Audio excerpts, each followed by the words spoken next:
પણ અનુભવ જેને થયો છે એને ભલે, જેને નહીં થયો, નવા આયા હોય જૂના હોય, એને દરેકને કહીશ તમારા જીવનમાં એક તો એવો મારો પરચો આપીશ કે તમે આ જીવન નહીં ભૂલી શકો.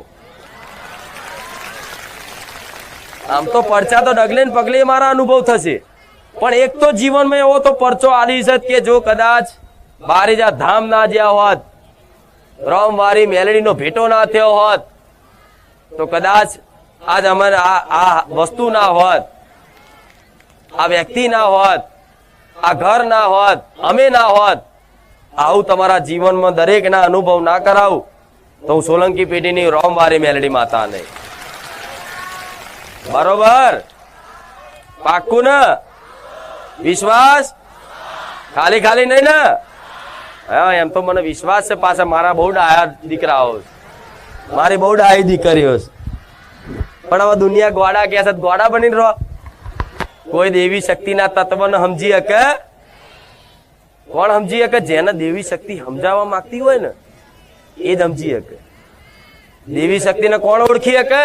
જેને મારા જેવી માતા ઓળખાણ આપવા માંગતી હોય ને, અધિકારી હોય ને, એ જ ઓળખી શકે. નકનાસ સંસારનું, આ દુનિયાનું કોઈ એવી ટેકનોલોજી, કોઈ એવું વિજ્ઞાન પેદા નહીં થયું કે મારા તત્વની ખોજ કરી બતાવો. મારા તત્વની ખોજ કરી બતાવો. કોઈ એવું વિજ્ઞાન, કોઈ એવો માણસ, કોઈ એવો સાયન્ટિસ્ટ પેદા નહીં થયો. થાય નહીં.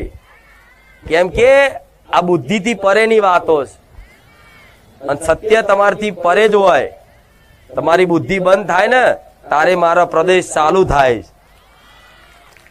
હવે આવી સામાન્ય માણસની બુદ્ધિથી માણસો મને ઓળખવા નીકળ્યા. લો અલ્યા તન મન બધું મેલવું પડે, સમર્પણ કરવું પડે, બુદ્ધિથી પરે હજુ છે.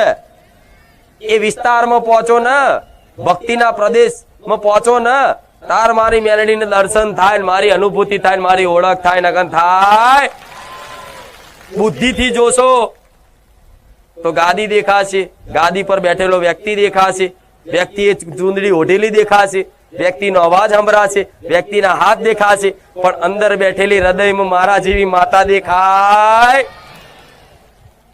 વ્યક્તિની વાણીમાં જે અવાજ જે છે એ કદાચ આ વ્યક્તિનો હશે, પણ અંદરની પ્રેરણાદાયક શક્તિ બની અને વાણી તો મારી મેલડીની કે નહીં. ભલે પુરુષના અવાજે બોલું છું, પણ કદાચ આ વાણીમાં એટલી મીઠાશ લાગતી હશે ને કે દુનિયાનો કોઈ અવાજ તમને વાલો નહીં લાગતો.